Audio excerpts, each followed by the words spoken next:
Everyone, welcome back to our channel 24/7 CA zone. I hope आप सभी लोग अच्छे होंगे। काफ़ी दिनों से इधर वीडियो नहीं आया है because I am not well, तो इसीलिए मैंने वीडियो कोई भी नहीं ला पाई थी। तो आज हम इस वीडियो में डिस्कस करने वाले हैं कि how to write your answers in your end semester exams. मतलब आपको अपने आंसर्स किस तरह से लिखने हैं। आपके जो सेमेस्टर एग्ज़ाम यानी फाइनल एग्ज़ाम्स होते हैं, मिड सेमेस्टर एग्ज़ाम्स होते हैं, उसमें आपको किस तरह से अपने आंसर्स जो है लिखने चाहिए, क्या क्या पॉइंट्स आपको ध्यान में रखने चाहिए और आपको कैसे प्रिपरेशंस जो है वो करनी चाहिए। और बहुत ही इम्पॉर्टेंट चीज़ है ये टू बी डिस्कस्ड, क्योंकि आपके जो सेमेस्टर एग्ज़ाम्स हैं वो दिसंबर में होंगे और आपके इंटरनल्स भी आपके नवंबर में हो जाने चाहिए या फिर हो ही गए होंगे ऑलमोस्ट कुछ कुछ बच्चों के।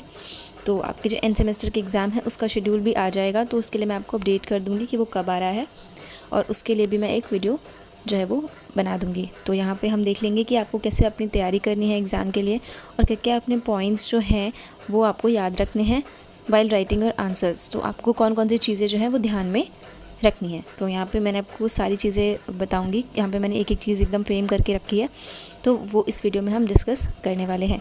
तो आई होप आप लोग ये सेशन स्टार्टिंग टू एंड देखिए और कोई भी चीज़ जो है वो स्किप ना करिएगा because everything is very important for you all. और तो आई होप आप वीडियो को स्किप ना करते हुए पूरी वीडियो अच्छे से देखेंगे और सारी चीज़ें जो है वो आप ध्यान से सुनेंगे। तो हम ये सेशन स्टार्ट करते हैं। तो यहाँ पे इम्पॉर्टेंट हम लेंगे how to write answers in exam और सेमेस्टर एग्ज़ाम जो आपके होंगे। तो यहाँ पे इम्पॉर्टेंट पॉइंट्स हैं आपको जो याद रखने हैं वाइल राइटिंग और आंसर लिखते समय। आपको ये इम्पॉर्टेंट पॉइंट्स हमेशा ध्यान में रखना है कि आपको कैसे आंसर्स लिखने हैं। बहुत से बच्चों को पता होगा कि कैसे आंसर्स लिखने हैं या फिर वो उनका अपना अपना तरीका या मेथड होगा आंसर्स लिखने का। ये मेरे अकॉर्डिंग और ये सारी चीज़ें जो मैंने हमेशा फॉलो करी है और जितनी भी चीज़ें मतलब देखी हैं मैंने, तो ये एक प्रॉपर शेड्यूल होता है। कोई भी आंसर को लिखने का एक प्रॉपर जो है मेथड होता है। किस तरह से आप आंसर लिख रहे हो उससे भी इम्पैक्ट करता है कि आपके कितने मार्क्स आ रहे हैं। बिकॉज बहुत से बच्चों को बहुत सारी चीज़ें आती हैं बट उन्हें फ्रेम करना नहीं आता कि वो लिखें कैसे, और वो बहुत सारी चीज़ें जो कि इंपॉर्टेंट रहती हैं वो उसको लास्ट में लिख देते हैं या फिर बीच में लिख देते हैं, जिसकी वजह से वो उतना हाईलाइटेड नहीं होता है चीज़ें। तो यहाँ पे मैं हर एक चीज़ डिस्कस करूँगी कि आपको क्या क्या चीज़ें पहले लिखनी है और कैसे अपने आंसर को फ्रेम करना है, कैसे उसे डिवाइड करना है, वो सारी चीज़ें हम डिस्कस करेंगे। तो यहाँ पे इंपॉर्टेंट पॉइंट्स आप देख सकते हैं। तो यहाँ पे फर्स्ट है कि always try to write your answers with heading and highlight them. हमेशा से आपको कोई भी आपको कोई भी क्वेश्चन पूछा गया हो, आपको आंसर लिखने से पहले उसको जो है उसकी हेडिंग लिखनी है। आपको आंसर स्टार्ट करने से पहले अपनी हेडिंग ऊपर लिख लेनी है। और जो भी पूछा गया है, जैसे कि आपका फोटोसिंथेसिस पूछा गया है, तो फोटोसिंथेसिस को आपको पहले लिखना है और उसको अंडरलाइन करना है। और मेक श्योर कि आप ब्लैक पेन से लिखें, use black pen instead of blue.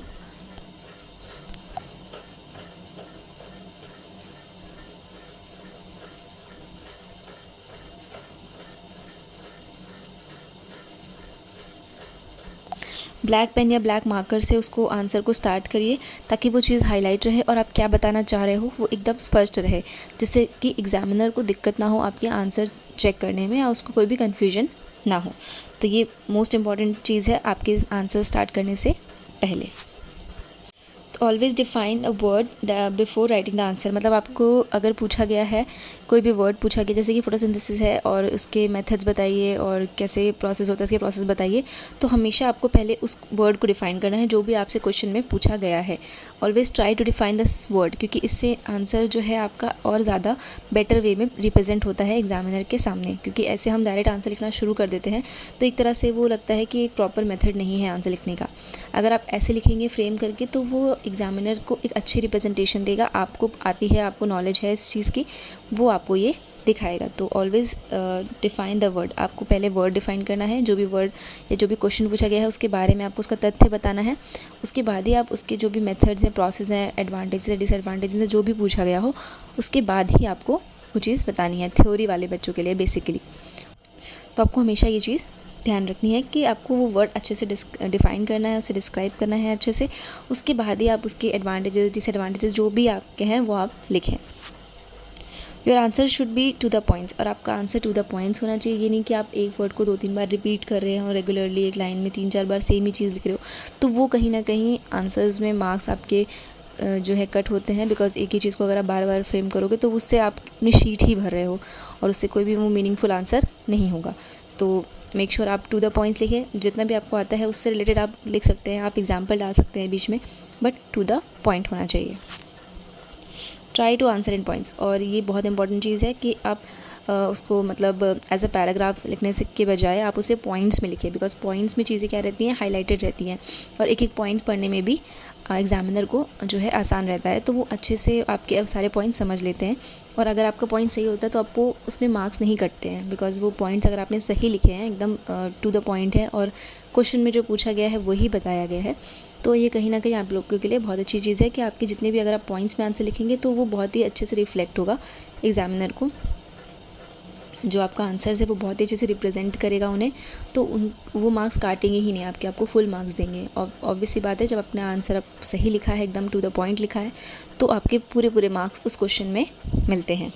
तो try to answer in points always, ये बहुत ही मेन चीज़ है जो कि हमेशा फॉलो करनी चाहिए। हमेशा अपने आंसर्स को पॉइंट्स में लिखना चाहिए, जिससे कि आपको भी आसानी रहती है लिखने में, और पैराग्राफ में लिखते लिखते भी हम यही सोचते रहते हैं कि अभी पैराग्राफ कब ख़त्म होगा, तो वो इतनी जल्दी नहीं एंड होता है। अगर हम पॉइंट्स में चीज़ों को लिखेंगे, पॉइंट्स में डिस्क्राइब करेंगे, तो वो आपके लिए अच्छा रहेगा, और एग्जामिनर के लिए भी आपके आंसर्स जो है चेक करने में उन्हें रिप्रेजेंट बहुत अच्छी तरीके से करेगा। तो always try to answer in points.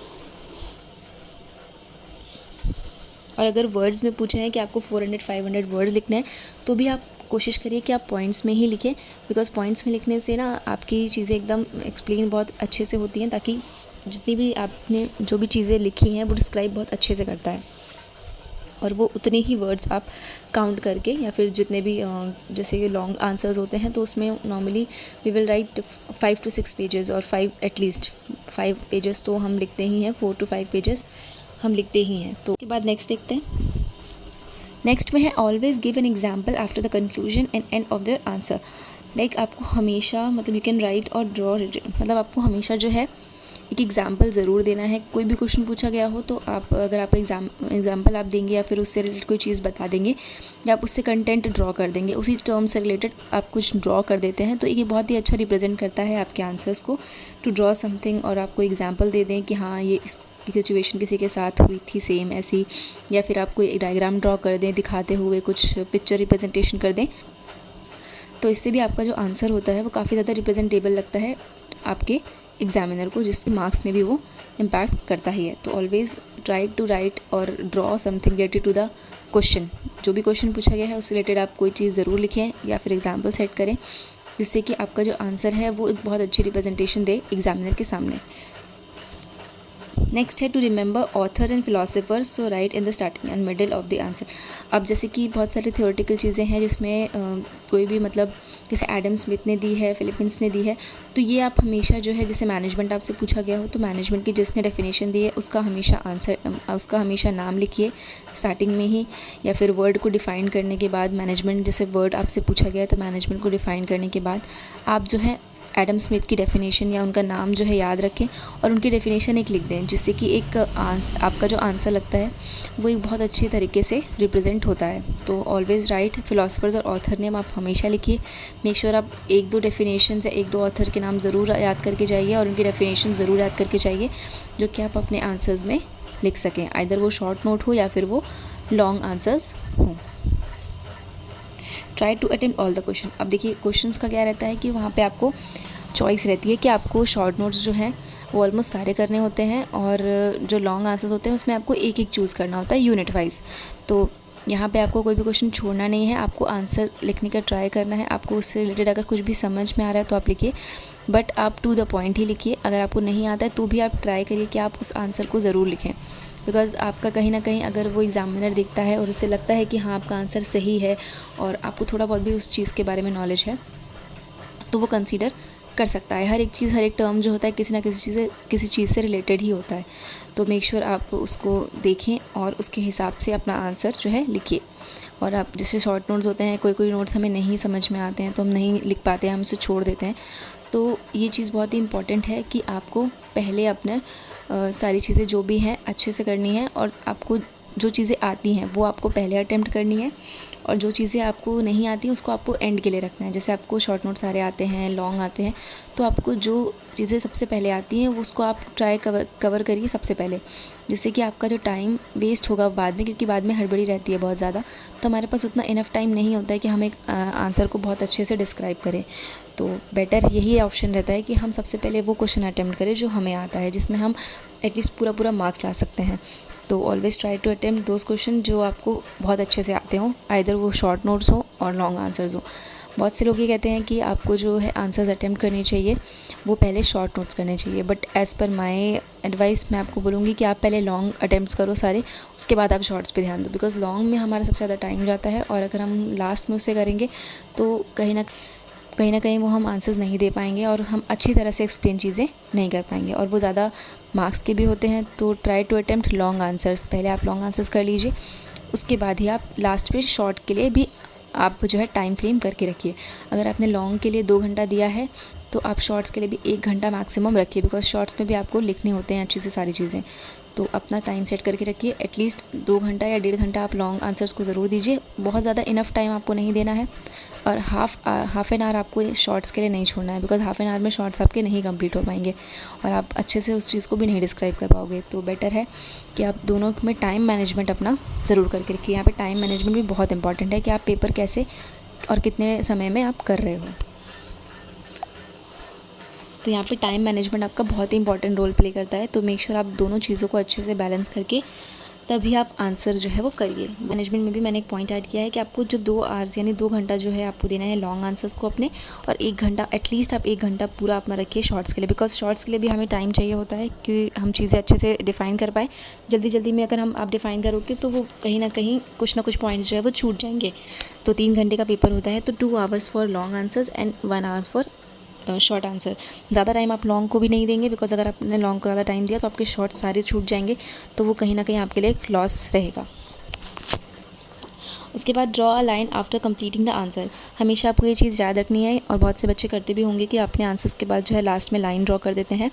जैसे ही आपका आंसर कंप्लीट होता है उसके नीचे एंड में आप लाइन ड्रॉ कर देते हैं, जिससे कि आगे या फिर आपको मतलब क्लैरिफिकेशन रहे एग्जामिनर को भी कि आपका आंसर यहाँ पे एंड हो गया है, यहाँ पे ख़त्म हो गया है। तो हमेशा आप लाइन ड्रॉ करिए करिए, हमेशा ब्लैक पेन या ब्लैक स्केच ज़रूर कैरी करके लेके जाया करिए एग्ज़ाम में अपने हेडिंग्स डालने के लिए। उसे हाईलाइट करने में बहुत हेल्पफुल रहता है, और इससे आपका आंसर जो है अच्छे से रिप्रेजेंट होता है एग्जामिनर के सामने। तो हमेशा ये चीज़ याद रखिए। और उसके बाद देख लेते हैं कि understand the question properly and think before you start. और हमेशा आपको क्वेश्चन आपने देख लिया, अब आप उसको अच्छे से अंडरस्टैंड करिए कि क्वेश्चन में पूछ क्या रहा है आपको, और फिर उसके बाद ही आप आंसर लिखिए। हमेशा अपने दिमाग में मैपिंग करके रखिए। हमेशा आपको अपने दिमाग में चीज़ें रखनी है, जो ये पूछ रहा है इसमें मैंने पढ़ा है कि नहीं, और इसमें मेरी चीज़ें याद हैं, तो वो क्या क्या डेफिनेशन थी, क्या क्या चीज़ें थी, वो अपने दिमाग में सारी चीज़ें फ्रेम करके उसके बाद ही आप आंसर्स लिखिए।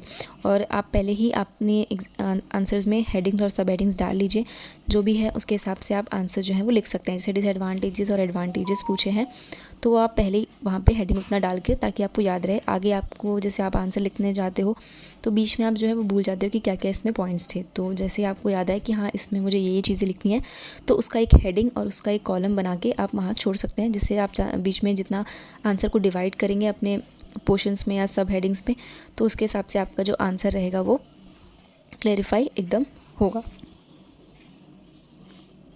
तो ये चीज़ भी बहुत इंपॉर्टेंट थी। उसके बाद मैपिंग और आंसर। हमेशा अपने आंसर को ट्राई करिए कि आप उसे मैप करके, यानी एक कोई आपने ड्रॉ कर लिया बीच में सर्कल, उससे रिलेटेड चीज़ आपने ड्रॉ कर ली। जैसे सपोज़ मैं आपको दिखाती हूँ, यहाँ पे है, यहाँ पे मैंने मैनेजमेंट लिखा। अब उसके मैंने बताया कि मैनेजमेंट कहाँ कहाँ पे हेल्पफुल होता है, तो उसके मैंने सब पार्ट्स डिवाइड कर दिए। यहाँ पे होता है, यहाँ पे होता है, यहाँ पे होता है, यहाँ पे होता है। तो आप भी ऐसा अपने आंसर में ज़रूर ड्रॉ करिए, जिससे कि आपका जो आंसर रहता है वो रिप्रेजेंट बहुत अच्छे तरीके से होता है एग्जामिनर के सामने, और एग्जामिनर को भी ये लगता है कि हाँ आपको ये चीज़ पता है। तो always try to map these answers. हम कोई भी चीज़ अगर मैपिंग करके लिखते हैं तो ये बहुत ही अच्छा जो है हमारे आंसर्स को रिप्रेजेंट करता है। तो आप ऐसे भी कर सकते हैं, और आप ऐसे फ्रेमिंग भी कर सकते हैं, ऐसे से डिवाइड कर सकते हैं 3 चीज़ों को, या फिर उसकी जो सब हेडिंग है, सब हेडिंग के अंदर आप बॉक्स बना सकते हैं, और बॉक्स में 3-4 चीज़ों को, जितने भी उसके पार्ट्स हैं, सब पार्ट्स हैं, उन्हें आप डिवाइड कर सकते हैं। एज अ ट्री फ्रेम और एज अ हायरार्की आप बना सकते हैं।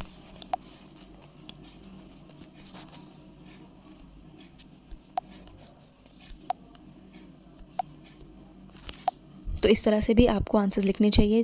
बीच में एटलीस्ट आपको ये चीज़ें ज़रूर करनी चाहिए जिससे कि आपका आंसर जो है वो अच्छे तरीके से दिखेगा एग्जामिनर के सामने, और बहुत ज़्यादा आपको चीज़ें डिस्क्राइब करने की लिखने की भी ज़रूरत नहीं है। बीच में आप कोई भी चीज़ ड्रॉ कर सकते हैं, जैसे कि एक हायरार्की आप ड्रॉ कर सकते हैं, आप उससे रिलेटेड चीज़ें ड्रॉ कर सकते हैं। सब हेडिंग्स में जो उस टॉपिक का सब हेडिंग है वो डाल सकते हैं, उससे रिलेटेड पॉइंट्स डाल सकते हैं, टर्म्स डाल सकते हैं, जिससे कि आपका जो आंसर है वो एक तरह से अच्छे से एग्जामिनर के सामने जो है वो रिप्रेजेंट होगा, और उससे एग्जामिनर को भी लगेगा कि हाँ आपको इस चीज़ की नॉलेज है, आपने एज अ रट्टा मार के या फिर एज अ मतलब नॉर्मल कुछ भी बना के नहीं लिखा है। वो एक चीज़ें सारी क्लैरिफिकेशन जो होता है वो एग्जामिनर को उस टाइम पे ही पता चल जाता है, और एग्जामिनर के पास भी इतना टाइम नहीं होता है कि आपकी हर एक लाइन पढ़े। वो ऐसे ही देखता है कि हाँ आपने ये चीज़ें अच्छे से बनाई है, या चार्ट बनाया है, या आपने हायरार्किकल फॉर्म में उस आंसर को लिखा है।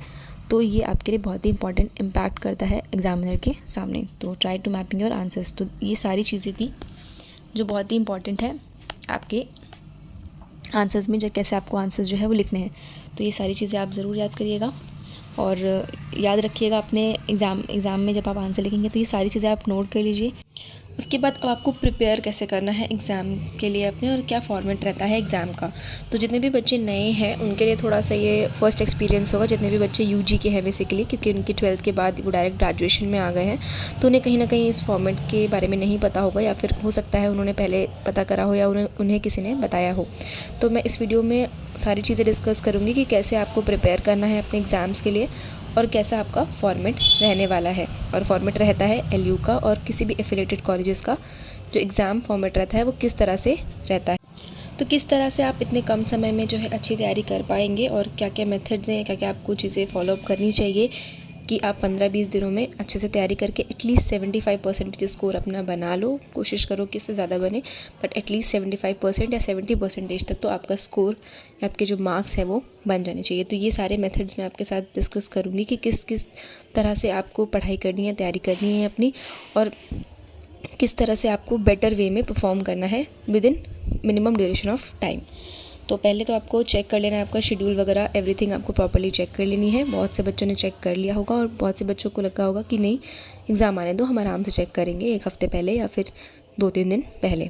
तो सबका यही फॉर्मेट रहता है। जब हम कॉलेजेस में थे तब बच्चे यही मेथड्स अपनाते थे, but for your better results मैं आपको यही सजेस्ट करूँगी कि आप पहले अपना प्रॉपर शेड्यूल देख लो। सभी बच्चों को उनका शेड्यूल मिल गया होगा कि किस किस तरह से आपके एग्ज़ाम्स होंगे, क्या क्या सिलेबस है, एवरीथिंग। तो सारी चीज़ें आप देखकर उसको चेक कर लीजिए। पहला स्टेप आपका ये होने वाला है कि आपको हर एक चीज़ प्रॉपर्ली चेक करनी है। उसके बाद अपना एक टाइम टेबल सेट कर लीजिए, डेली शेड्यूल सेट कर लीजिए कि आपको 2 to 3 आवर्स पढ़ने ही पढ़ने हैं, और ये टॉपिक आपको कवर करना है। तो उस हिसाब से आपका एक फॉलोअप बना रहेगा, जिससे कि आप डेली जो है प्रैक्टिस कर पाएंगे। जितने भी थ्योरी वाले बच्चे हैं वो एक एक टॉपिक को स्टार्ट करना शुरू कर दें, बिकॉज टॉपिक इज़ वाइड। सो ऐसा नहीं है कि एक टॉपिक छोटा सा है कि ख़त्म हो जाएगा। लॉन्ग आंसर्स होते हैं तो उसमें सब पार्ट्स होते हैं उनके, जिसमें आपको आंसर्स लिखने पड़ते हैं। तो बहुत सारी चीज़ें होती हैं। तो यहाँ पे अपना डेली शेड्यूल आप बना सकते हो। जितनी भी डिफ़िकल्ट चीज़ें हैं उसको आप अभी के लिए रख सकते हो। बाकी जो चीज़ें थोड़ा टॉपिक इजी हैं, वो आप कोई ऐसी चीज़ है जो थोड़ा सा लॉन्ग है या आपको लग रही है थोड़ी डिफ़िकल्टी आपको आ सकती है, तो उसको आप अभी ख़त्म कर लो, आपके पास अभी टाइम है। तो स्टार्ट फ्रॉम द एंड का मतलब क्या है कि आपको जो लास्ट से स्टार्ट करना है, मतलब आपको जो जहाँ पे आपका सिलेबस ख़त्म होता है वहाँ से स्टार्ट करना है। तो ये मेरा एक पर्सनल मेथड था कि जो भी मैं पढ़ाई स्टार्ट करती, मतलब जो भी चीज़ें मैं स्टार्ट करती थी, या फिर कोई भी मेरा टॉपिक है वो मैं स्टार्ट करती थी, या फिर मैंने सिलेबस का सबसे लास्ट टॉपिक जो होता था, सबसे लास्ट चैप्टर जो होता था, मैं हमेशा उससे स्टार्ट करती थी और फिर आती थी फर्स्ट में। तो इससे जो होता था ना, जो सिलेबस लगता था वो बहुत कम लगता था, मतलब लगता था कि ज़्यादा है नहीं। अगर आप स्टार्टिंग से स्टार्ट करोगे तो आपको फिर बीच बीच में लगता है कि यार बहुत ज़्यादा हो गया है और बहुत प्रॉब्लम हो रही है, नहीं हो रहा है।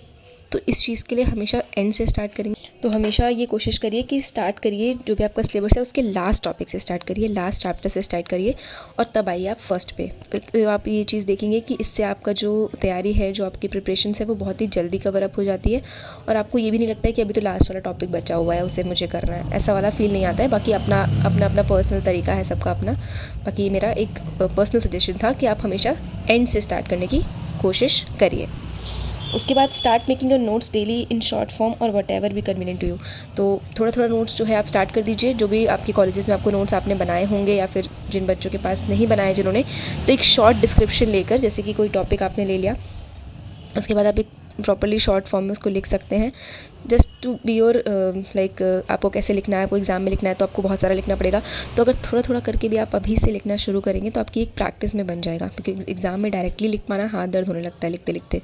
तो मैं तो यही सजेशन दूंगी कि आपको start writing from now onwards, आप अभी से लिखना शुरू कर दीजिए। जो भी आंसर है, जो भी आप याद कर रहे हैं, जो भी आप प्रैक्टिस कर रहे हैं, उसको लिख कर आप प्रॉपरली नोट्स बना सकते हैं। जैसे आपने एक टॉपिक पढ़ा, उसका आपने खुद से लिख लिया कि हाँ ये टॉपिक का शॉर्ट फॉर्म में अपने पढ़ने के लिए, कि हाँ आपको समझ में आए उस हिसाब से लिखिए।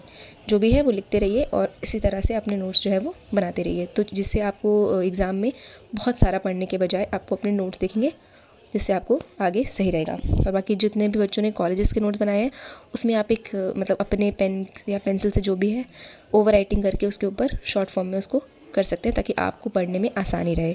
आई होप आपको ये चीज़ क्लियर हो गई होगी कि मैंने ऐसा क्यों बोला। उसके बाद यहाँ पे है कीप ऑन चेकिंग डेली। अब आपको ये नहीं है कि आपने आज पढ़ लिया तो आप कल नहीं देखोगे उस टॉपिक को, कभी ऐसा मत करिएगा। जो आपने आज पढ़ा है उसे कल देखिए, उसके बाद ही आगे बढ़िए। ये बहुत ही पुराना फॉर्मेट है कि जो हम पढ़ते हैं आज वो हम कल देखते ही नहीं हैं, बट ऐसा नहीं है। जो हम आज पढ़ रहे हैं कल उसको ज़रूर एक बार चेक करेंगे कि हमने क्या क्या पढ़ा था, उसके बाद ही हम आगे बढ़ेंगे। उसके बाद अंडरलाइन योर डाउट्स। अब कुछ ऐसा तो है नहीं कि हमें सारी चीज़ें आती हैं या सारी चीज़ें हम कर ही लेंगे। आपके कुछ डाउट्स होते हैं तो आप उसको देख सकते हैं, अंडरलाइन कर सकते हैं। जो भी डाउट्स हैं आप उससे गूगल कर लीजिए, अपने टीचर से पूछ लीजिए, अपने फ्रेंड से पूछ लीजिए, ताकि वो चीज़ जो है वो डाउटफुल ना रहे, आपके वो डाउट क्लियर हो जाए और वो चीज़ आप आगे एग्ज़ाम में आए तो अच्छे से जो है लिख पाएँ और आपके मार्क्स बिल्कुल भी ना कटें। तो आई होप कि आप हर एक डाउट अपने क्लियर करके तभी आगे बढ़ें, बिकॉज अगर डाउट रह जाएंगे तो एक साथ काफ़ी सारे डाउट फिर आंसर करना मुश्किल होगा। तो एक एक डाउट को अपने लेके पकड़ते रहिए और उसके बाद जितने भी डाउट्स हैं वो सारे क्लियर करके तब आगे बढ़िए। तो ये सारी चीज़ें थी, इंपॉर्टेंट थी। नेक्स्ट देखते हैं। उसके बाद use books instead of Google. ये मेरा पर्सनल एडवाइस एक और है कि आपको बुक्स यूज़ करनी चाहिए instead of Google, because Google में हर एक चीज़ परफेक्ट नहीं है, हर एक चीज़ करेक्ट नहीं है। तो मैंने भी ये गलती कर दी थी, मैंने गूगल यूज़ कर लिया था, जिससे कि कुछ पॉइंट्स या कुछ चीज़ें मुझे समझ नहीं आई और वो चीज़ गलत हो गई और कहीं ना कहीं मेरे मार्क्स उसकी वजह से जो है वो कट गए। तो मैं आपको ये सजेस्ट करूँगी कि आप पहले बुक लीजिए। अगर बुक में नहीं मिलता है आपको टॉपिक वगैरह या नहीं आंसर मिलता है तो ही आप गूगल पे जाइए, अदरवाइज़ आप पहले बुक पे चेक करिए। बुक में जो फिलोसफर्स ने या जो भी राइटर है उन्होंने लिखी है बुक, तो वो टू द पॉइंट और करेक्ट होती है। तो जो भी डेफिनेशन है, जो भी टॉपिक है वो वहाँ पे सही दिया रहता है। तो मेक श्योर कि आप वो करिए। या तो आप वो चीज़ जो बुक है वो गूगल कर सकते हैं, या फिर आप इन PDF के फॉर्मेट में डाउनलोड कर सकते हैं उससे गूगल से ही। बाकी जो मतलब नॉर्मल डेफिनेशंस वगैरह आती हैं सर्च करने पे, या फिर किसी ने भी ब्लॉग्स में लिखा रहता है, तो उसको आप ना देखें, अपना बुक से देखें, या तो आपके टीचर्स ने जो बताया हो वो करें और उसको ही अपने एग्ज़ाम में लिखें। उसके बाद try to cover important point in each topic, example, date, events, fact, etcetera. अब इससे क्या है कि आपको अपने इंपॉर्टेंट टॉपिक कवर करने हैं। किसी भी इवेंट की डेट दे रखी है, वो आपको डेट में याद रखनी है, इवेंट्स याद रखने हैं वो कब हुआ था, फैक्ट्स याद रखने हैं उससे रिलेटेड, उसको जिससे आप जो भी आपके एग्ज़ाम में पूछा जाएगा कुछ भी क्वेश्चन, उसमें आप उसका डेट मेंशन कर सकते हैं, राइटर का नेम या फिलोसफर का नेम जिसने भी लिखा है वो मेंशन कर सकते हैं, और इवेंट वो कब हुआ था वो मेंशन कर सकते हैं। तो ये चीज़ें आपके लिए बहुत इंपॉर्टेंट है कि आप ये चीज़ें एटलीस्ट याद रखिए कि जितने भी इंपॉर्टेंट जो इवेंट्स हुए हैं उस पर्टिकुलर चीज़ से वो आप याद रखेंगे। तो ये आपको बहुत हेल्पफुल करेगी कि आप उससे पर्टिकुलर रिलेटेड डेट और इवेंट्स याद रखिए और उसको पहले ही आप हाईलाइट कर दीजिए आंसर लिखने से पहले। फिर उसके बाद clear easy topic chapter first and distribute your time accordingly each topic. और हर एक टॉपिक को क्लियर करके ही आगे बढ़िए, वही डाउटफुल नहीं रहिए। साथ ही में chapter first and distribute your time accordingly in each topic. अब एक टॉपिक को आपको बहुत ज़्यादा टाइम भी नहीं देना है, हर एक टॉपिक के लिए पर्टिकुलर टाइम डिस्ट्रीब्यूट करिए कि इतना टॉपिक में मुझे ये टाइम देना है या फिर इस टॉपिक में मुझे ये टाइम देना है। तो उसके हिसाब से आपका जो टाइम होगा उतने ही दौरान के आप सारा जो है चीज़ अपना कवर कर पाएंगे। उसके बाद revise daily and regularly give at least 2 hours for each subject. आपको डेली रिवाइज करना है और हर एक सब्जेक्ट को 2 से 3 घंटा आपको देना ही देना है, जिससे कि आपका जो रिवीजन है वो अच्छे से हो और आपका जो सब्जेक्ट है वो अच्छे से तैयार हो जाए, आपके सारे टॉपिक्स कवर हो जाए। रेगुलरली बेसिस पे आपको ये चीज़ करनी है कि नहीं कि आपने गैप दे दिया, 2 से 3 दिन आपने पढ़ा ही नहीं और एक दिन में आप सब कुछ पढ़ना है, तो वो आपका ओवरलोड हो जाएगा दिमाग में, जिससे कि आपके एग्ज़ाम टाइम पे वो सब ब्लैंक हो जाने वाला है। तो ये चीज़ बिल्कुल भी मत करिएगा, रेगुलरली पढ़िए जिससे कि वो चीज़ आपकी मेमोरी में रिटेन रहे। उसके बाद after revision always right your answers on a rough notebook. ये चीज़ मैं आपसे बता चुकी हूँ कि आपको राइट करना है, आपको लिखना है अपना आंसर्स, जिससे कि आपका रेगुलर प्रैक्टिस बना रहे। उसके बाद if you don't have enough time just go through the topic and underline the important points and remember them. अगर आपके पास टाइम नहीं है, आप जॉब करते हैं, आप कुछ ना कुछ करते हैं जिसकी वजह से आपको टाइम नहीं मिल पाता है पढ़ने के लिए, तो आपको करना क्या है, आपको इंपॉर्टेंट पॉइंट्स देखने हैं, उन्हें याद रखना है, उन्हें अंडरलाइन करना है, जिससे कि आपके एग्ज़ाम टाइम में आपको हेल्प रहे और वो आप रिवाइज़ कर पाओ। इंपॉर्टेंट पॉइंट्स अगर आपको याद रहेंगे, जैसे इवेंट्स हो गई, डेट हो गई, तो उससे रिलेटेड आप चीज़ें वहाँ पे मेंशन कर सकते हो। तो ये चीज़ बहुत इंपॉर्टेंट है।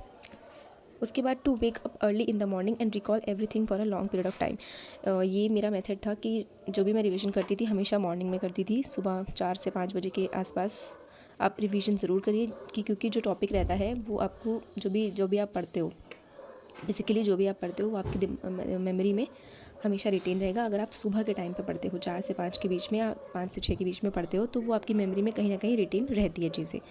तो अगर आपके पास टाइम है कि आप सुबह पढ़ सकते हो तो आप ज़रूर पढ़ो। बाकी आपका अपना अपना मेथड है पढ़ने का, कुछ लोगों को रात में पढ़ना सही लगता है, कुछ लोगों को सुबह पढ़ना सही लगता है, तो ये आपके अपने ऊपर डिपेंड करता है। फॉर मेमोरी रिटेंशन के लिए आपको जो है सुबह मैं एडवाइस करूँगी कि आप सुबह रिविज़न करें। उसके बाद at the end I advise you to go thoroughly instead of overview for a better understanding. तो लास्ट में यही मैं कहूँगी कि ऊपर से पढ़ाई करने से अच्छा है कि आप अच्छे से थॉरली हर एक चीज़ को पढ़ें, कि नहीं कि आपने ऊपर से देख लिया टॉपिक और आप उसको लिख दें। टीचर भी समझता है ये चीज़, और अगर आप ऐसा करते हैं तो फिर कहीं ना कहीं आपके मार्क्स उतने अच्छे नहीं बनेंगे जितने एक जितना भी बच्चा जो ऑलरेडी सारी चीज़ें स्पेसिफाई करके अपना आंसर लिखेगा उससे।